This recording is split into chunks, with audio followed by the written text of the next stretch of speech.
Now, U.S. President Joe Biden says he is surging all federal resources possible to Southern California, including 400 additional federal firefighters and more than 30 firefighting helicopters. He and Vice President Kamala Harris have been speaking in the past couple of hours. Here's some of what they had to say. What we are seeing is a situation that is extremely dynamic.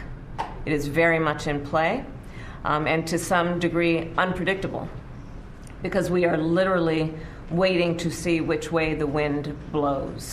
To the families who have been impacted by this disaster, you're living through a nightmare, I know. And I promise you, we're going to help you get through this and eventually recover and rebuild. And we can go live now to Congressman Brad Sherman. He represents the area in California that is currently battling these blazes. Congressman, thank you so much for joining us. I understand you were out and about in your district. Tell us what you've been witnessing. It is devastating. I'm here at the Fire Command Center in Malibu. I just got off the phone literally right before this with President Biden. Was so pleased that he would express his concerns, but even more pleased with his a disaster declaration at the fullest possible level to provide federal help, not only to put out this fire and to make people safe, but to help us rebuild in the months and unfortunately I think it'll be the years to come. What have some of your constituents been telling you about how these past day and a half or so has been for them? They're worried. Some of them have lost their homes. We just see another fire break out in a different part of my district in the San Fernando Valley. These winds are just horrific, and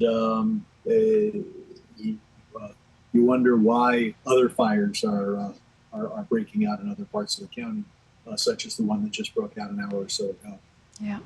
You said you just got off the phone with President Biden. We just looked at the fact that he's promising federal resources.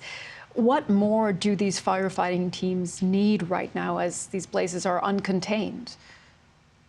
We need the winds to die down for a while.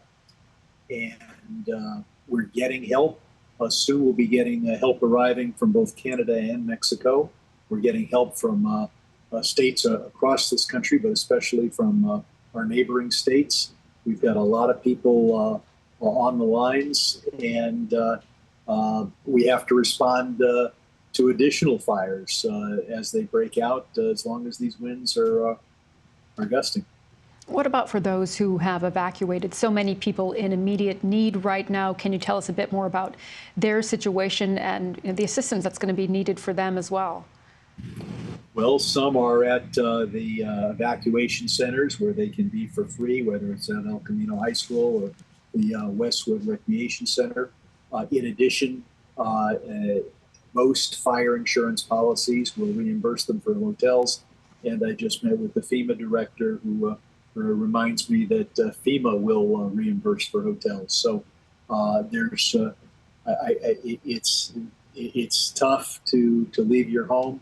But there are beds for people, and as your last guest mentioned, yes, it's hard to put your keepsakes in danger or feel they're in danger because you've left, but it's much more important to keep yourself safe.